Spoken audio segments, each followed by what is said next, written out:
여러분은 학창 시절 기억에 남는 선생님이 있으신가요?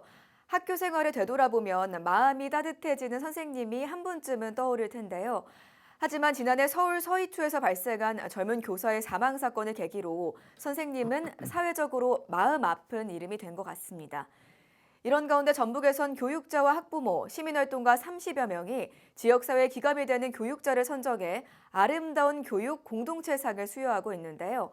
이번에 선정된 8분 가운데 군산 당북초에서 근무하고 있는 임두진 선생님 모시고 오늘 한번 이야기 나눠보도록 하겠습니다. 네, 선생님 네, 안녕하십니까? 안녕하세요. 네, 먼저 지난 23일 있었던 제5회 아름다운 교육 공동체상 시상식에서 수상하셨다고 들었는데요. 먼저 네, 축하드립니다. 감사합니다. 네, 이 상은 네, 일반적인 상과는 다르게 학부모와 동료 교사 또 학생 수십 명의 추천을 받아야 하고 또 선정위원회가 실제 검증까지 거친다고 들었는데 이 수상 소식을 듣고 어떠셨나요? 사실 처음엔 굉장히 좀 당황스럽기도 했고, 감사한 마음도 있었습니다. 제가 처음에 이 상이 있었다라는 것을 알았을 때는, 음, 많은 사람들이 추천을 받아야 되기 때문에 나와는 어울리지 않는다라는 그런 상이라고 생각을 하고 넘겼었거든요. 그런데 이제 저를 아는 학부모님들이나 교육 관계자분들, 주변 동료들이, 이거 한번 도전해봤으면 좋겠다라고 자꾸 얘기를 하니까, 이거 뭔가 해봐도 되지 않을까라는 그런 기분이 들어서, 이제 도전을 하게 되었고 갑자기 이제 수상 소식이 전해지면서 굉장히 얼떨떨하고 과연 내가 이걸 받아도 되는가 하는 그런 생각이 들기도 했던 것 같습니다. 네, 겸손하시네요. 네, 감사합니다. 선생님께서는 군산 당국초에서 5년째 근무하시면서 무용단과 국악, 또 오케스트라 등 문화예술 교육에 헌신해 오셨다고 들었는데요. 어떤 계기로 이 분야에 관심을 갖게 되신 건가요? 사실 저는 어려서부터 이제 음악에 관심이 많았고 그래서 음악과 관련된 공부나 취미 활동을 이어가고 있었는데요. 무엇보다 이제 교육은 지속성과 연계성이 있어야 된다라고 저는 생각을 하고 있습니다. 네. 근데 안타깝게도 제가 처음에 당북초등학교에 발령이 났을 때는 그동안에 교육청이나 다른 외부 기관에서 지원을 하고 있었던 사업이 종료가 되면서 이 국악 교육을 계속 이어나가지 못할 상황에 놓여 있었습니다. 그랬기 때문에 좀 많은 부분들이 안타까웠고요. 인프라는 갖춰져 있는데 아이들에게 그런 교육을 제공할 수 없다라는 사실에 좀 안타까워하셨던 당시 교장 선생님이나 다른 선생님들 많은 선생님들께서 이 교육을 살려나가 보자라는 취지로 계속해서 이제 다른 사업들과 연계를 해서 사업을 끌고 나가고자 하셨고 저도 이제 그 일환으로 좀 열심히 해서 우리 아이들에게 좋은 교육을 계속 제공해 보자는 취지로 교육을 이어나가게 된 것 같습니다.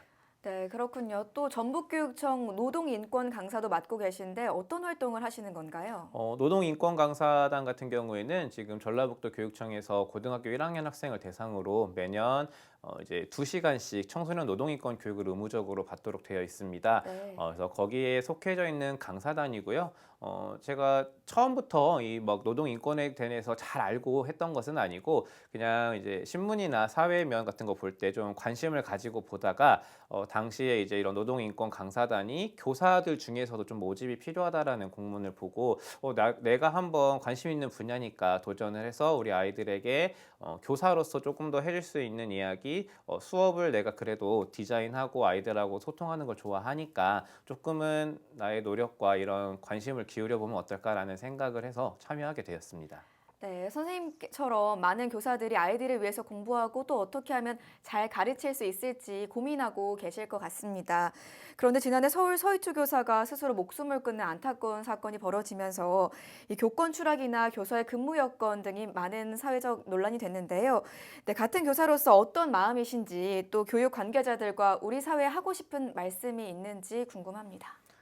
저는 굉장히 좀 무거운 사안인데요. 작년에 이제 그 사건이 이슈화가 되면서 많은 선생님들에 대한 어떤 교권에 대한 인식, 우리 사회에 퍼져 있는 어떤 교육자들에 대한 어떤 인식들이 새롭게 많이 좀 쟁점이 된 것 같습니다. 네. 제가 뭐 감히 대표를 어떤 대표성을 띠고 이런 이야기를 드리는 것이 굉장히 조심스럽지만 사실 선생님들은 모두 다 같은 마음일 거라고 생각을 합니다. 그냥 잘 가르치고 싶다. 내가 맡은 아이들에게 단순히 지식 전달만 하는 게 아니라 어떻게 보면 학교의 선생님은 한 사람을 사회로 나가는 데 있어서 성장시키는 데 어떤 굉장한 보람을 느끼고 가지고 가는 그런 직업이라고 생각을 합니다. 그래서 모든 부분들이 저희는 되게 잘 하고 싶고 한 사람의 그 인격체가 성장하는 데 있어서 좋은 도움을 주고 싶다라는 마음으로 항상 교단에 서고 있기 때문에 학부모님들뿐만 아니라 저희 교육 관계자분들 또 교육과 관련된 모든 분들이 저희를 조금 더 응원해 주시고 좀 더 좋은 마음으로 예쁘게 봐주시면 좋겠다라는 그런 생각을 가지고 있습니다. 네, 선생님 오늘 말씀 잘 들었습니다. 오늘 스튜디오에 자리해 주셔서 고맙습니다. 네, 감사합니다.